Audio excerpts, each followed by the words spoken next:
Welcome back. The swashbuckling exploits of the Musketeers. They've thrilled and delighted readers and audiences for around 170 years. And after a successful first series, the BBC is bringing its adaptation back to our screens for a second instalment. Here's what it looks like.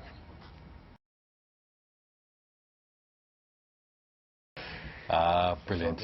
Mark Warren's so evil, isn't he? Yeah. Here are the Musketeers, Luke, Tom, Santiago and Howard. Good morning. Morning. And, morning. Yeah, well, it doesn't hang about, does it?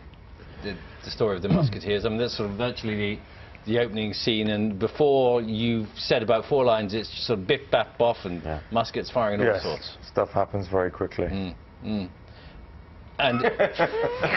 for instance...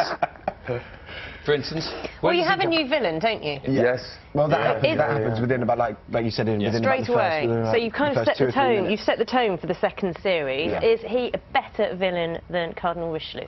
He's a bit more of a psycho, probably. He's a bit more unhinged in many ways, and but still a worthy adversary. It becomes quite dark, this series. I mean, it's on at 9 o'clock, and you knew it was going to be on at 9 o'clock this time around. Yeah. Does that make a difference to kind of the way you could approach characters?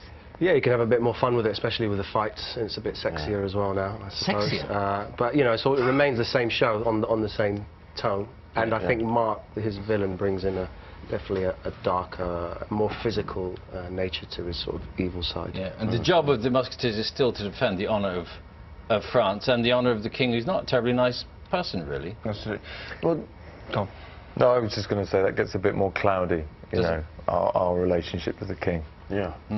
His judgment seems flawed, right from the beginning. That seems I mean, to be the problem. you know, obviously he's lost the Cardinal, who was a very important figure in the King's life, so he's lost him, obviously, in between seasons 1 and 2, so that's kind of like one of the main reasons for his kind of slightly more erratic behaviour, should we say. It looks like it's a lot of fun to film because there's lots of glowering, isn't there? There's lots of macho strutting around, and really sort of good, tense lines, you know, like you're going to get what, obviously in a more eloquent way, you know, you're going to get what's coming to you, and this, oh, I'm going to do terribly evil things, but, you know, it must be fun to do.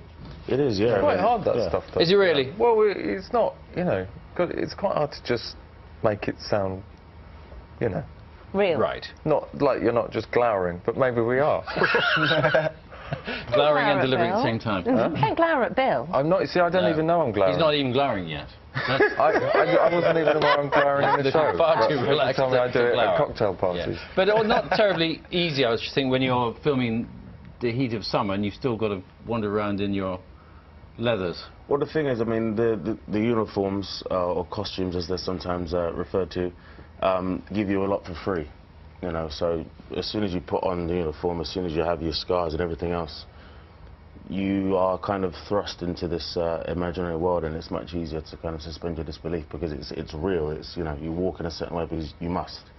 They actually look quite uncomfortable, from being honest. They look quite bulky. That's because you're not a musketeer, darling. Well, little do you know. Actually, she could be quite a good swashbuckler. Oh, really? Yeah, she'd go in that basket very, very quickly. Yeah, I could do. I mean, you're filming in Prague, is that correct? Yeah. All over the Czech Republic. All over the Czech Republic. So did you spend, because you filmed from March to November, did you spend the whole time out there? Yeah, more or less. Yeah, we're all based there, based in Prague, and then we shoot always outside of the city. Sometimes we shoot in town, but mainly it's castles and locations outside of. Are you friends outside of filming? Do you spend much time together? Yeah, Brothers. There's been a free sort of excitement, not just this morning about you coming, but since it was announced that you were coming into the building, certain members of staff. Oh, good. You know, do you find that when you're together wandering around that ladies faint by the wayside, or? I mean, we've not had that yet. Not had that yet. I haven't anyway. I haven't. She's just gone. She's just gone. This is what happens. I haven't had that yet. People usually cry when they see Luke, you know, with happiness. Oh my God, it's Luke. You know. If you were to sell this series in 5 seconds, how would you do it? Quick. Sell it in 5 seconds. 5 seconds. Bigger, better, darker. Bigger, better, darker. I think that's true. Seen the first one. It certainly was exciting. It's all about identity. Muskier. Identity, yeah. And all of us Muskier. are challenged. Thanks, guys. The new series of Musketeers starts, Muskier, this Friday at 9 p.m. on BBC One. That's all from us this morning. We'll be back tomorrow morning from 6. You've been talking to Michael Keaton? I have. We'll see you It's been tomorrow. lovely. See you tomorrow. Not as good as these guys. No. Unless he's here, live. Yeah, and then of course he's lovely.